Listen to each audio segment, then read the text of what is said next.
Barakatah Yahweh, Barakatah Yahweh Shai, Barakatah Yahweh, Barakatah Yahweh Shai, Barakatah Yahweh, Barakatah Yahweh Shai. All praise and glory to Yahweh, Bahashem, Yahweh Shai, Bahashem, Rakakudash. Double honor to the apostles and elders at GMS that rule well. Peace and blessings to the Akim that's out there fighting, doing this work with truth and sincerity.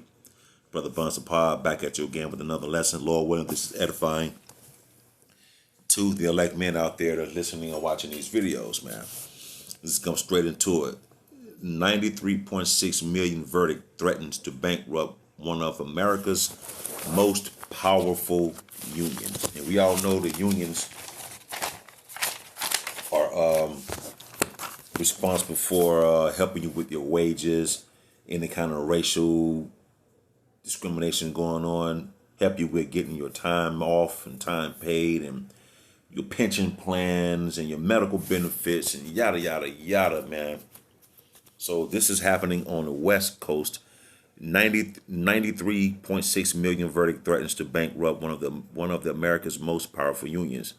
When it started as a dispute over two jobs in Portland, Oregon, escalated to a jury verdict that could devastate the storied International Longshore and Warehouse Union. You see, because back in 12, you had, I said, dock workers in Portland, Oregon began to slow down in 2012, at least in one part, to protest two positions they believe should be going to the union's member. Okay, Seattle, for decades, the International Longshore and Warehouse Union has solidified its power with aggressive demonstrations for solidarity across its specific ports. That includes a series of actions beginning in 2012 when dock workers in Portland, Oregon introduced a slowdown, at least in one part, to protest two positions they believe should be going to unions members. The company operated the port went to court contending that the job actions that continued for years were illegal and financially destructive. 7 years later, a federal jury has agreed awarding the company a stunning 93.6 million judgment. At the ILWU, which has 8 million in assets in its national umbrella organization, the ruling this month threatens bankruptcy for a storied organization that grew from militant roots in the 1930s to lead unions on matters such as racial integration and ambiguous regional organization goals. But the verdict, if sustained anywhere close to its current magnitude, could embolden employers frustrated by labor disruptions while chilling the activists of unions that are just finding their footing back after decades of setback, man. You see, it has a more chilling effect. It's an ice age level impact. And Nelson's listeners, a professor at the University of California, Santa Barbara, who studied the history of labor movements, deemed the ruling an extremely dangerous precedent because of the size of the verdict. Lichtenstein, that's how you pronounce his name, Nelson. Because the size of the verdict, the federal judge in the case has yet to finalize the award, giving both sides time to submit arguments on whether the jury's decisions should stand. Okay. Hey, man, the work of Egypt is going down, man. And this all is predicated to the pride of the rulers that be. He thinking his society would never go down. But you got to factor in one major component is that Yahweh Bashim Shai controls everything. So this is Isaiah 4:19-14. The Lord hath mingled a perverse spirit in the midst thereof, and they have caused Egypt to err in every work thereof, as a drunken man staggereth in his vomit. Because these people in this society have a very foolish way alternative lifestyle. It's basically distorted living here. Your living situation is very distorted, man.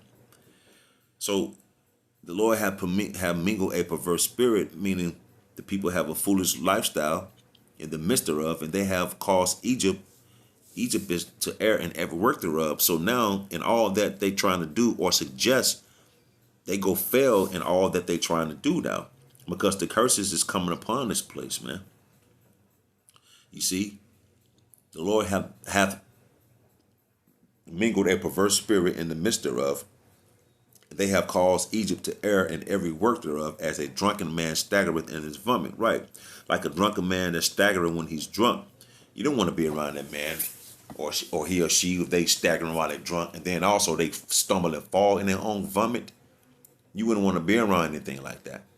But that's how this place is. Of all the wickedness and wrongdoing, it's basically staggering in iniquity, and it's about to fall on his face in the vomit that it allowed to happen on this planet, man.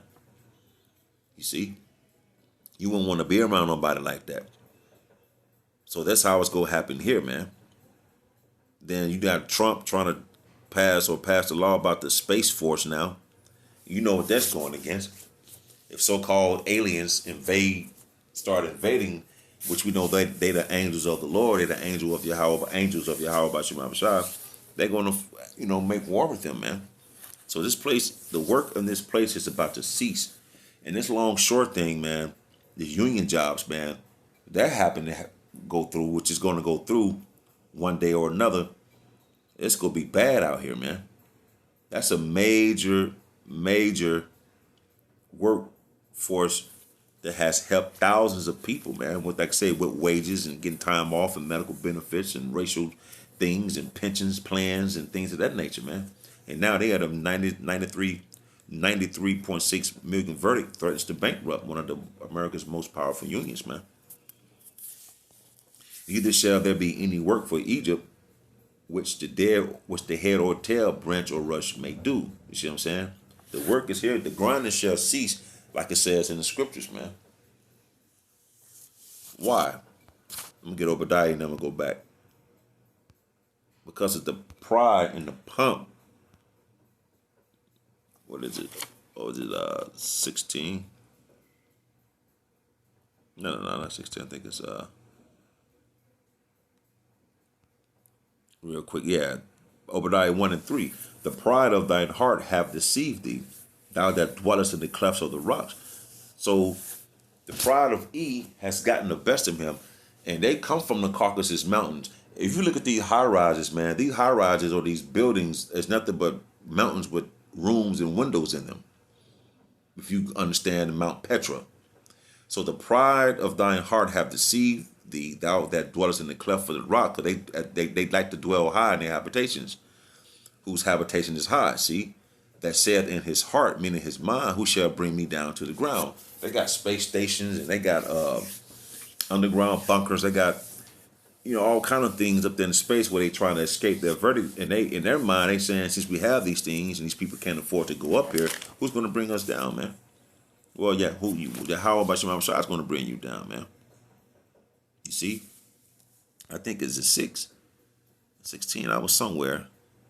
Oh, yeah, back in Isaiah. But yeah, man, the pride of thine heart have deceived the powers and rulers that be, thinking their society is going to go on forever. But other than that, there's going to come a time where it's not going to be any work out here for Egypt anymore for these people, man. The grinding shall cease. Low. And you got businesses closing up. Don't forget, that stuff still happening, man. Just because you don't see it every day or they don't report it doesn't mean it's not taking place. And with this long short thing that's happening, man, I'm pretty sure brothers got homeboys and whatnot that work at this place, man. That's going to affect a lot of things, man. And a lot more things will be affected as time progresses, because why? It's prophesied in the Bible that this is going to take place. It ain't my words, it's the words of the Heavenly Father, man. Of Yahweh Bashim Shah. So let's go back to Isaiah real quick. Isaiah 19 and 14, because they're going to take away your pensions, and you might be working less hours now. Your wages might drop. Your wages going to drop. Your pension plan going to be taken away. You barely can get anything out of it. No, who knows, man, what's going to take place during that time. Verse 16, back in Isaiah 19:16. And that day, what day? When the Lord come back and visit this place. When Yahweh Bashim Shai and the angels come back and visit this place. So in that day shall Egypt be like unto woman, and it shall be afraid and fear because of the shaking of the hand of the Lord of hosts, which he shaketh over it. So this place is gonna be weak as a woman, man. This place gonna come to a point where it's gonna cower in fear beneath the underneath the hand of Yahweh by Shema Bashai. It's gonna fall in fear beneath the upraised fist of the Lord, man. And this is what's gonna take place, man.